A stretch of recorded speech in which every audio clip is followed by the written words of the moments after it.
Okay, 911 in the 864. Take 2, actually. We Hello, won't tell hello them. there. Hello. Hey there. Sorry. So we are recording, doing this episode on trauma, right? We're gonna talk about the trauma triad of death today, and we're also gonna briefly mention the clotting cascade and the effects that EMS treatments or lack thereof, how they affect the clotting cascade. Please do not run away now when you hear the words clotting cascade, because I feel like the moment you see that, you may want to run away. No, it's going to be relative, though. This is going to be relative. Yeah, this is going to be relative. All right. Relative to what you do. We're going to almost be taking it. You've read the book, Back to the Basics and all that. We got all this medications now. We've got all these clinical trials and things like that, but we really need to be making sure we are doing the basic things in conjunction with that to where they can make it out of the hospital, not just to the hospital. Right. All right, so we got a neat little case we're going to talk about here, and you'll be able to see the visuals. We are looking at maybe going to just a single podcast style just so we can get, I don't know, we can reach more viewers or listeners, whatever have you. But we're worried that without the visual aid that we might take away from the learning experience. Yeah, so we're going to talk to our technological advanced girl that Ellie, we use, Ellie, and ask her if she can maybe just get the audio from this and create a podcast from that. Yeah. I mean, I think it's doable. I just hate not being able to have the visual aids. Love the visual aids. I'm a visual person. So me too. It's easier. Maybe if the world was more geared toward like webcasting rather than podcasting. I feel like some sad music needs to come in the background too. It's all about availability. It's Spotify, Apple, all that stuff. All right, let's do it. It's 12:30 a.m. on a Saturday night when you're dispatched to a local nightclub for a report of a young male who suffered multiple stab wounds. En route, police notify you the scene is safe, and there's a single patient bleeding profusely from multiple extremity wounds. Before you go on, this is a complete aside, a complete disaster. There's a paramedic that works at Greenville County. He's a guy that actually has an incredible accent. Mm-hmm. Do you know what I'm talking about? No. Okay, I really would love him to come in and narrate these sometimes, because if you've ever heard somebody with an accent talks to you, it obviously is more important. Right. Doesn't matter what you say or I say. Right. Like he's got like an English accent or something. Yeah, I don't know what you're talking about. He's probably not English. That's probably a complete butchering. He's probably from like South Africa or something. But I'm not really good with all that. But I can tell you that I want him to come. I know who you're talking about. I know exactly who you're talking about. Yeah. I want him, or I'd like Kevin to come from Greenville County. I know exactly. He also sounds like Barry White, so I feel like we should get him to come sometime. Yeah, I know exactly who both you're talking about. Yeah. Okay, sorry. Moving on. All right, so as you get out of your unit, you notice Officer Jeff that appears concerned near his squad car. You and your partner approach the officer to find out if the scene is safe to enter. You also would like to obtain any information on what happened prior to your arrival. So key. Find out the scoop. Mm-hmm. Yeah, I mean, what is it? You say, I need closure. Closure. So much so. Fabs, if you could read what the officer says. Hey guys, I called you out here for a male patient. I received a call for a fight in progress. When I arrived, I found this male subject laying in the grass. The patient was bleeding from his left arm. The patient suffered a stab wound to his left arm. I asked if he had any other injuries, and he just moaned. It appears that the patient lost a substantial amount of blood. I placed a cat tourniquet on his arm, and the bleeding appears to be better. The patient is not currently under arrest, but I will follow behind you for further questioning. When I asked the patient who did this to him, he just moans. So it's either like the cat tourniquet's working or all his blood's already gone. Right. It's one of the two. Here is what you see as you depart from the officer. On arrival, you find a 25-year-old male lying on the grass in a pool of blood. He's nearly unconscious, but breathing spontaneously. His skin is cool, moist, and pale. His pulse is rapid and barely palpable.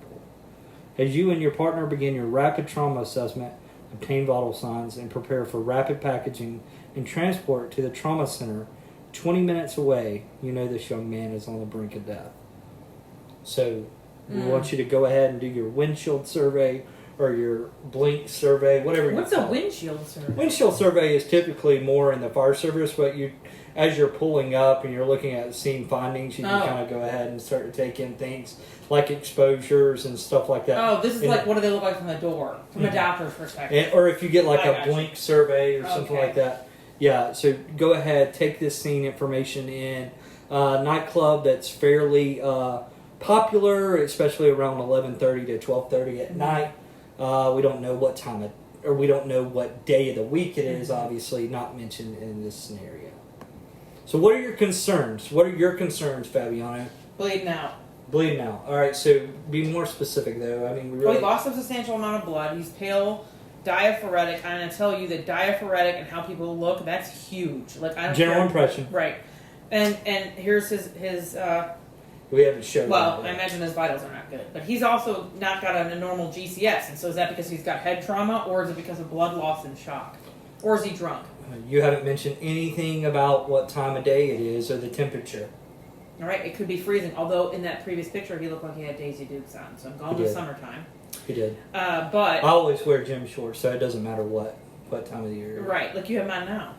Right. You got them daisies on. Yeah. So some of my concerns from pre-hospital. How long has he been laying there? How long has he been there? Right, You know, this was called in by a police officer, so not by a bystander. We didn't see any bystanders when we got out. Officer Jeff was by himself. Everybody else in the club enjoying the music, things like that. Yeah. So we don't know how long he's been there. So we don't know how them to interrupt their club time. Right. We don't know how far behind the 8 ball we are. We're pretty far behind, but I agree. Truth. Get the patient in the back of the truck and put him on the monitor, and this is what you see. That's bad. Yeah, it is. So we got a heart rate of 139, blood pressure of 76/47. That's bad. His MAP is 56. His SATs are 92%. Just a question. We know he probably has a lower GCS than normal because when we ask him what happened, he just moans. So we're definitely probably thinking this patient at least like a GCS 13-14, right? At the very minimum. Yeah. Right. So we're thinking that right there. So let me ask a question. All right, so this oxygen saturation right here at 92%.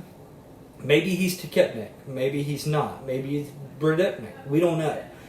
We don't have that information. But do you think if we ventilate this patient, bring these stats up do you think that we get any change in this blood pressure? No. Okay. You want to explain or no? Yeah, I think his blood pressure is from blood loss. Yeah. I mean, it could be from neurogenic stuff too, but this is what we presume is most likely the case is massive blood loss. You see where I'm going there? I do see where you're going. Okay. Yeah. So I mean, we when you look at this, to include myself, you're probably looking at this heart rate and this blood pressure, and on the side you're looking at those stats too. Yeah, but you kind of already knew he was going to look bad. You knew these weren't going to be good because he's diaphoretic and pale. But right, the problem isn't ventilation; it's perfusion, right? Yeah. Okay. All right. Good stuff. Trauma triad of death. What activates the trauma triad of death? Obviously, severe blood loss. Yeah. You've heard the quote, the fate of the wounded rests with the one that applies the first bandage or something like that. I don't really know who quoted it. Obviously, I probably should because there's a lot of presentations out there that I use that particular quote. But severe blood loss is where it starts. If we perform basic hemorrhage control, and I'm talking about basic hemorrhage control throughout the call. Oh, yes. Throughout the call. Yeah, it's interesting, actually, because this guy said he put the cat tourniquet on and the bleeding has gone down, but this guy's hypotensive and tachy. So in my mind, is it like it was going to slow down because he lost a lot already? Or because he's so hypotensive, it's not going to bleed as often? What happens when you start to resuscitate them and you bring his pressure up? What happens? You ever heard them tell you pop the clot? Yeah. Yeah, and I'm going to ask you a question about that here in a sec. Don't go too far into that. Okay. But continuous assessment for hemorrhage is very important. Before we talk about the effects of even the triad, we really need to determine what these terms mean. Hypothermia, pretty self-explanatory. Yeah. They're cold. Yeah. Coagulopathy. Let's talk about coagulopathy. Coagulopathy. Just the inability of the blood to clot, right? Right. Yeah, I mean, I think that's pretty... They clot, and the clots break down, and some form clots, and some won't clot. It's like a disaster. Acidosis, 7.35 to 7.45 pH. Ideally, 7.4 would be perfect. Right, yeah.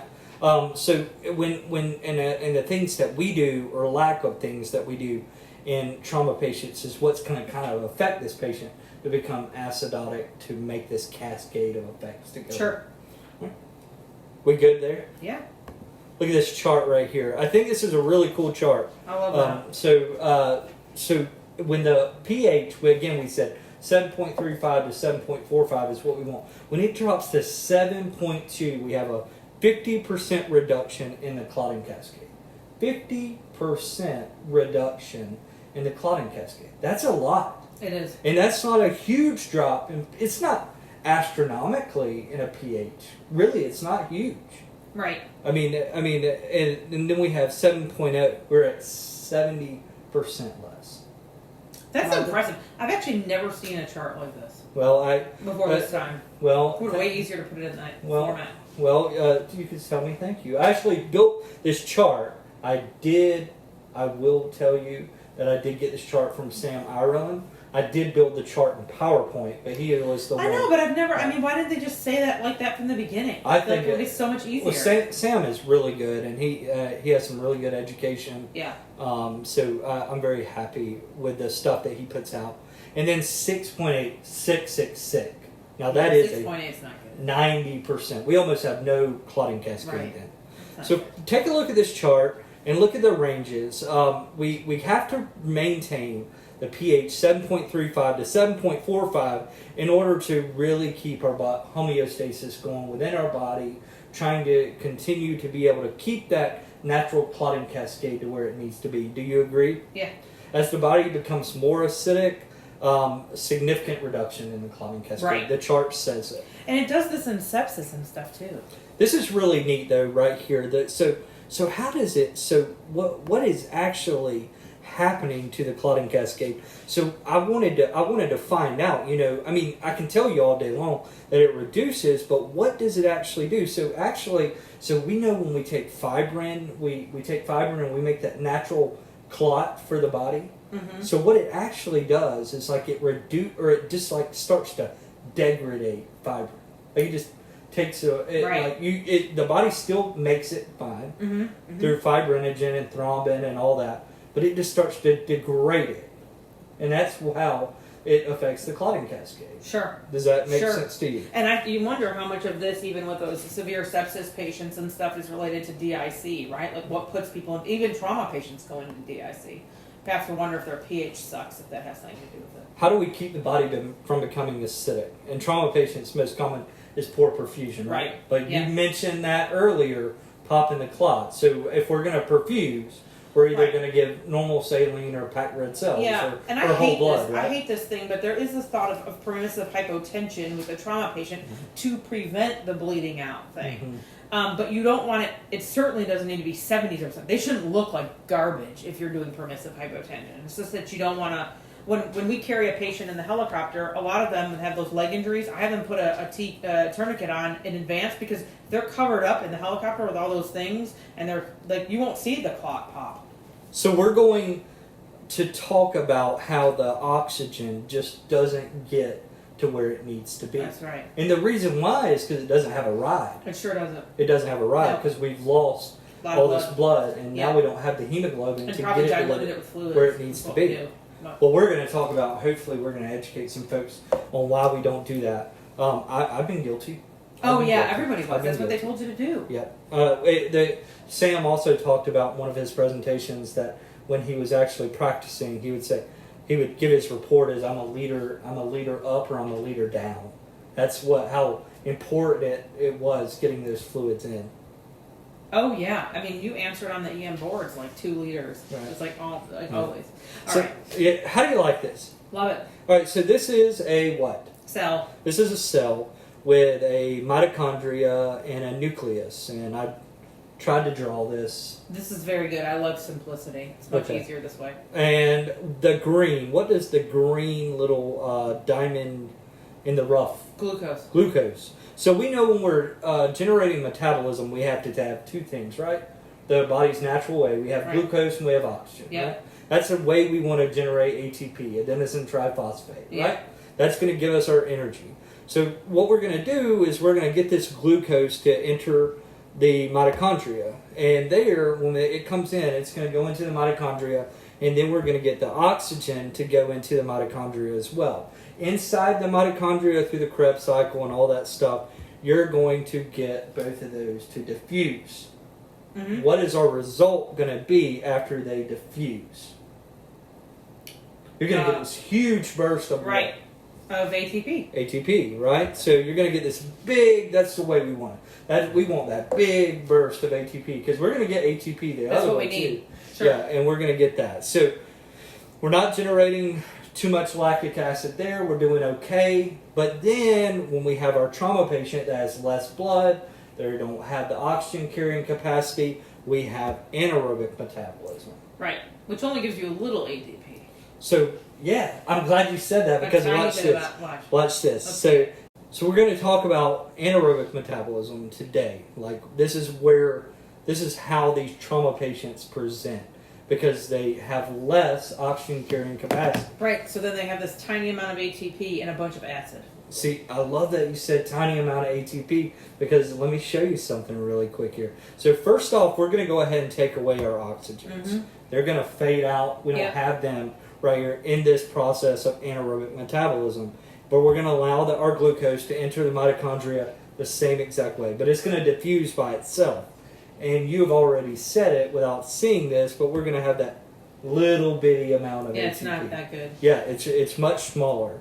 But we have this byproduct that's coming off, and that's called pyruvic acid. There it is. From there, we're actually that's going to be converted into lactic acid. There you go. That's going to allow that's going to make our body to continue to be acidotic.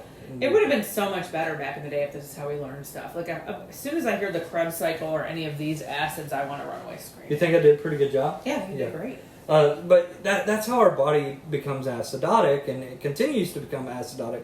So that was why I mentioned what I said to begin with, on ventilations and things like that. And oxygen therapy is giving these patients a high flow of oxygen. What do you think about that? To try to generate some aerobic metabolism. I mean, you can, but they don't want you doing hyperoxygenation, right? Like, they don't, I guess you mean like to flood the oxygen. I don't know about flood, but just, not forgetting our basics. It's not going to hurt them to have that. Yeah, honestly, it's not. This person's dying. Right. Pretty much. But there's things that we can recognize. Sure. To really get him to definitive care much better than when he was with Officer Jeff out there on that cold ground. But was he really with Officer Jeff? Because Officer Jeff was just standing by his car as far as I could see. He put a tourniquet on and was like, deuces, I'm going to go stand over here. Well, he had to wait. He had to flag down EMS. Yeah, I wouldn't want EMS to actually have a GPS coordinate or an address. Good for Officer Jeff. Good for him. So what are we to do when it comes to fluid resuscitation? What is your trigger point? What's your trigger point? I mean, if they're it depends on how they look. I've given blood to people that have quote unquote stable vitals, but they look awful, and then it turns out that they have something terrible going on. But if they're hypotensive and tachy, you probably should resuscitate. Well, shock index is one, right, but not with fluid. But what if it's all we have? So if that's all we have, what I'm asking is what's the goal we're looking for? This patient was 70-something over 40-something. What are we trying to get to? And when is 90s? 90s. Yeah. 90s, stop at 90. Is that what you're saying? More or less. Okay, and why? But you mentioned popping the clot earlier. Right, permissive hypotension. I mean, it's kind of preventing clots from reopening and having them bleed out from something. Have you ever seen a patient with esophageal varices? Yes. And they're hypotensive because they're bleeding significantly? Yes. And the moment you get their blood pressure back up above 90, what happens? They rebleed again. Yeah, one of the worst calls I ever had. Yeah, the horrible. Yeah, worst call I ever had.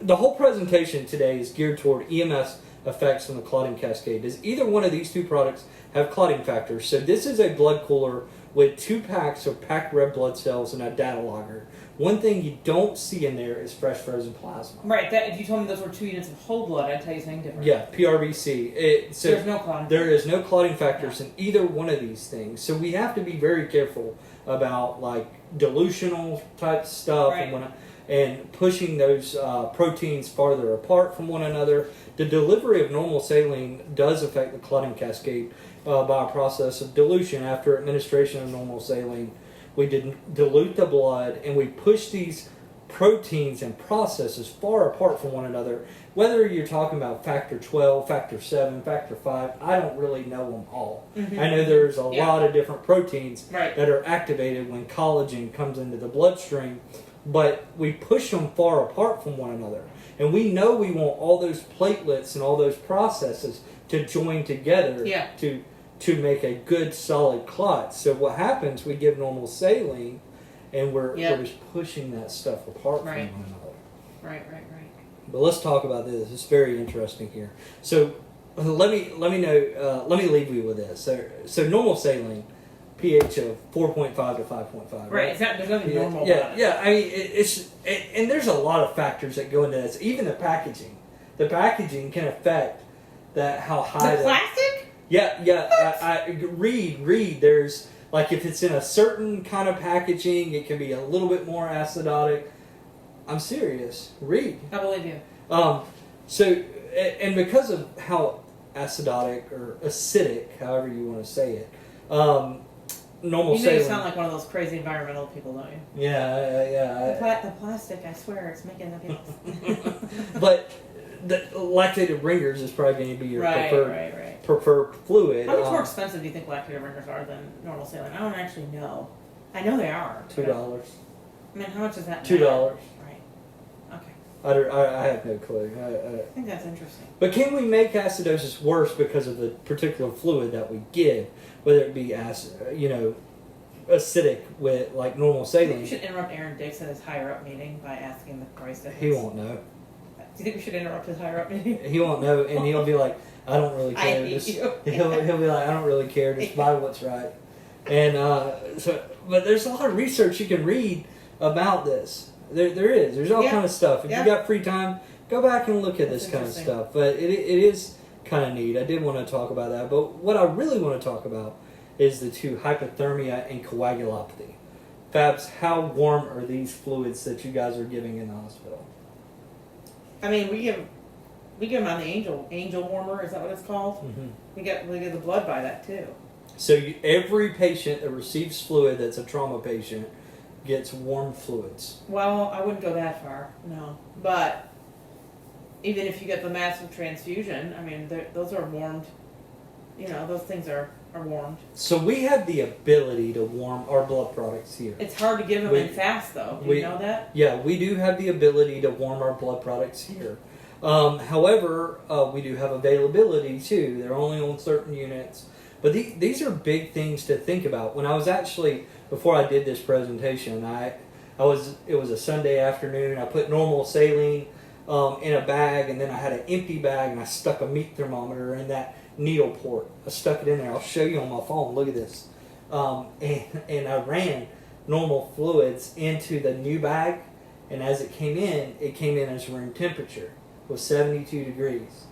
And then what I did was wrapped the saline bag in a heating pad, and I did it for about an hour.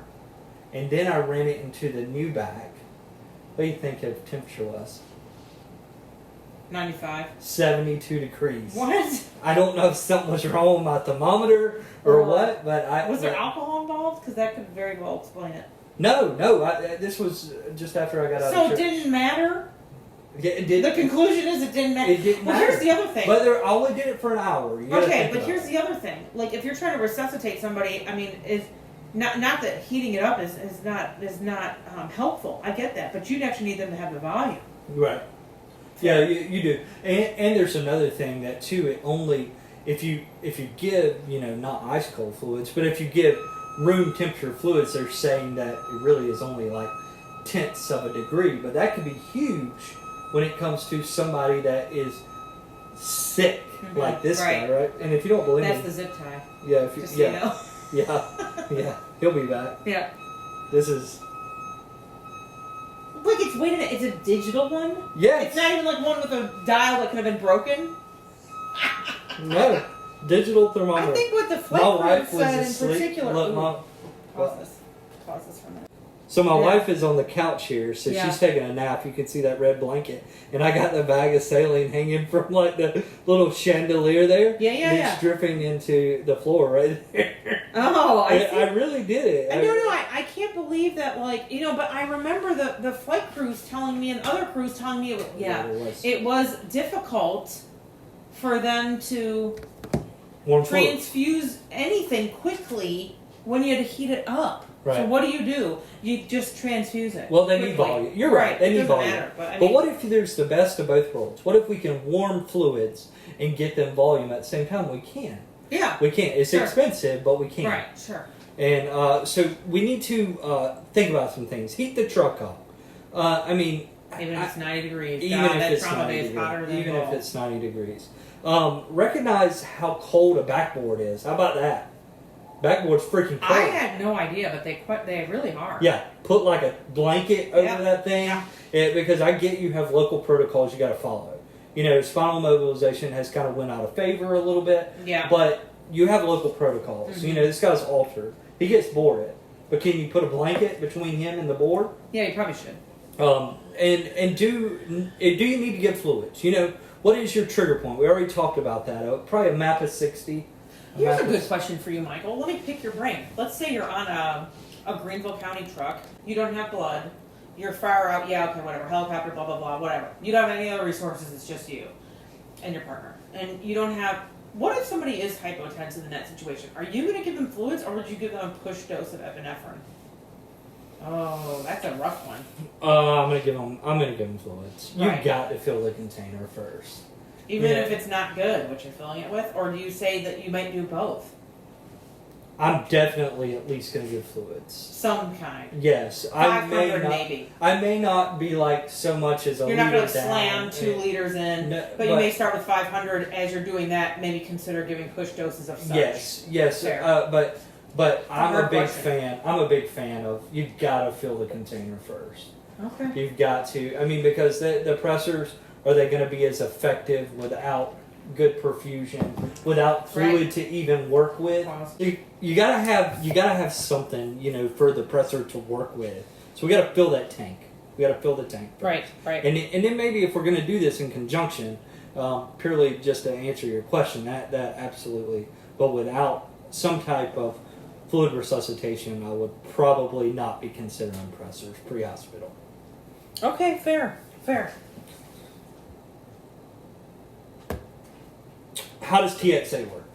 When I talked to you about how does TXA work, you were like so reluctant on.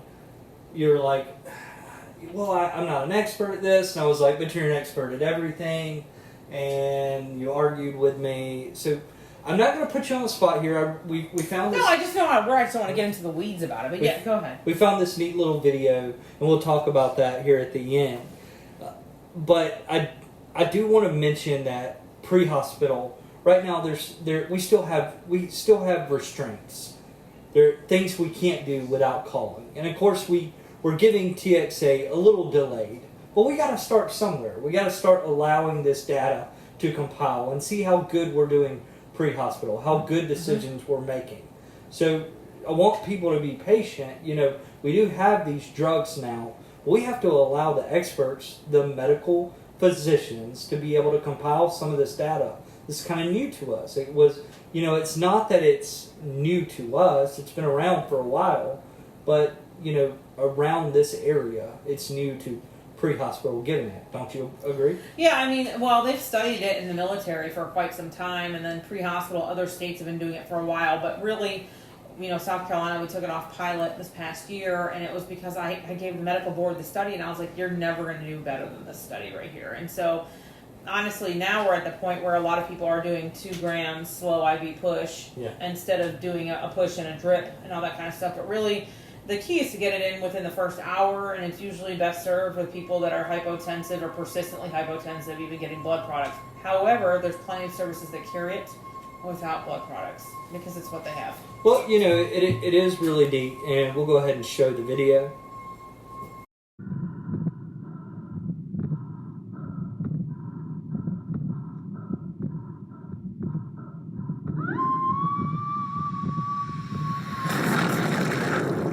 When a blood vessel is ruptured and starts bleeding, the body responds by forming long strands of a tough yellow protein called fibrin that traps blood cells and plugs the leak. This is called clotting. However, at the same time, it triggers another process which is not always helpful.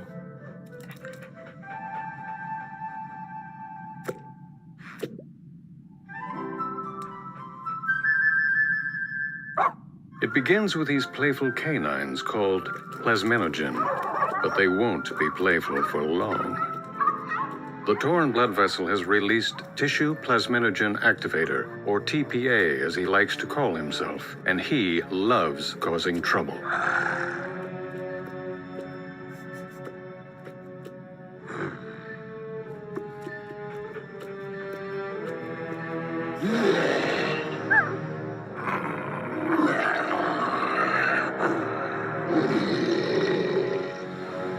Once TPA shows up, the plasminogen dogs get nasty.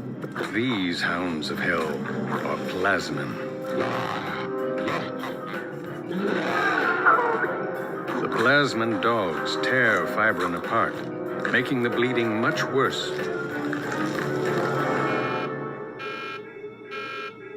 Of course, plasminogen activator inhibitor 1, or PI1 for short, could put a stop to all this destruction if she wakes up.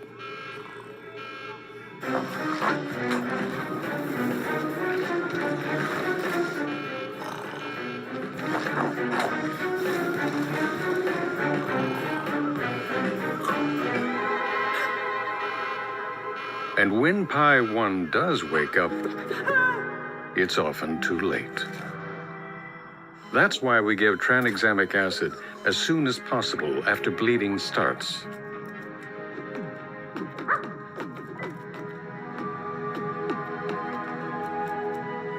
Tranexamic acid stops plasminogen binding to fibrin, sparing the clot from the plasmin dogs.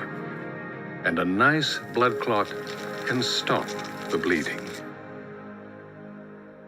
That is a wonderful video. And it is, and this is a wonderful rendition of YouTube. so I drew this, but the people that you see that right there posted this video.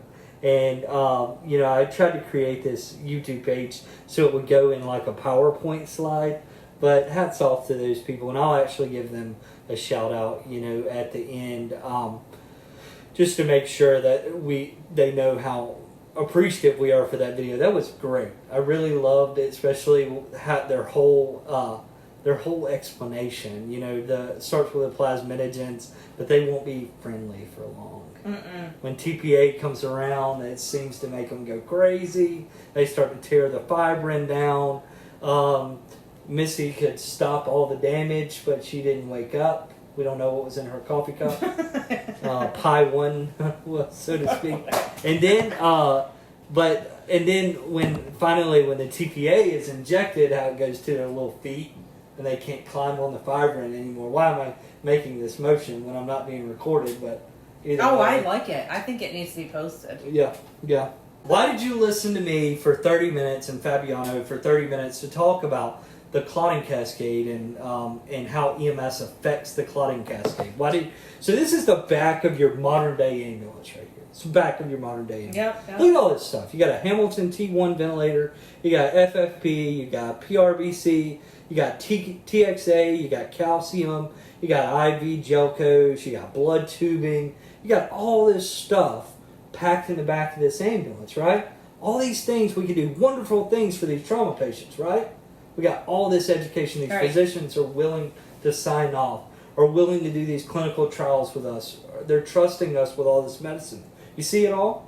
I see it. But in conjunction with the basic stuff, such as a blanket, or just these things right here. It's huge. This tourniquet, the bandaging, a pelvic binder. A sheet,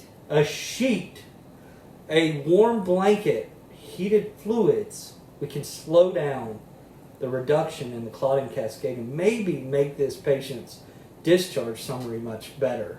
Sure. Let's start delivering patients that are viable Instead of young Fair. man that was on the brink of death and doing nothing to protect him from the triad, let's go ahead and start doing the basic interventions along with some of this other stuff. Covering him up, but at the same time giving our PRBC and our FFP. I think this is important. In fact, I'm going to read you an email that I sent today. You just triggered it when you said that. I sent this to Greenwood County, Right. actually, and I wanted you to hear this. So I said, I want to reach back out about a mutual case. This patient, blah blah blah, flown out, very bad trauma, low GCS, really bad injuries, including a subarachnoid, subepidural, spine fractures, facial fractures. He had a trach and a peg on the unit when he was there at Prisma Health. I want to commend you on calling the helicopter. This brought the golden hour of trauma to the patient. Yeah. Right? And so now is home and 100% neurologically intact. I commend you and your team for recognizing this critically ill patient, acting on it right away. I hope this can be shared with your team and hopefully strengthen our relationship in the future so we can provide this level of care to the community. Thank you again for your initial stabilization. Yeah, the thing is, Big just deal. don't deliver a patient to a higher point of care. Deliver a patient to a higher point of care that's Right. hopefully going to get to go home. You know, if we don't react to the guy that got stabbed outside the bar, we don't do a single thing. We're 20 minutes away. We put in IVs bilaterally and we start fluids. He may not even make it 20 minutes. And if he does, he's probably not going to have a good outcome. Based off of the fact that we didn't cover him. Truth. We didn't control all bleeding. Right. And we didn't give him oxygen. Right. So, Before you had all this magical stuff, that's the stuff you did anyway. right. And that's what I'm Should saying. continue. This is good, though. This is really good stuff because now that we have the magical stuff on top of the stuff we did to begin with. Yeah, you just got to keep up the stuff Yeah, that you did. right. So this is the end of our trauma lecture right here. Hopefully you've enjoyed it. I've enjoyed doing it today. I think that we've had a really good presentation here. I want to actually say thank you to Dr. Fabiano for allowing me to come pick her up today. Yes, because my car's at the car dealer. Yeah. You ain't picked me up. Yeah. Then we got lunch. We did. Fabiano brought my lunch. Her card got declined. No, I'm just kidding. Her card didn't get declined. I said it was going to. But Fabiano bought my lunch. But everybody, please go visit Stop and Go. Go get you some chicken wings from the Stop and Go. Okay? Yeah, stop and go on Woodruff Road. Yeah. Go get some chicken wings. We're going to Stop and Go on Woodruff Road. Right. And tell them Mike Ellis sent you. Right. All right. So we'll see you next time. We appreciate all you guys.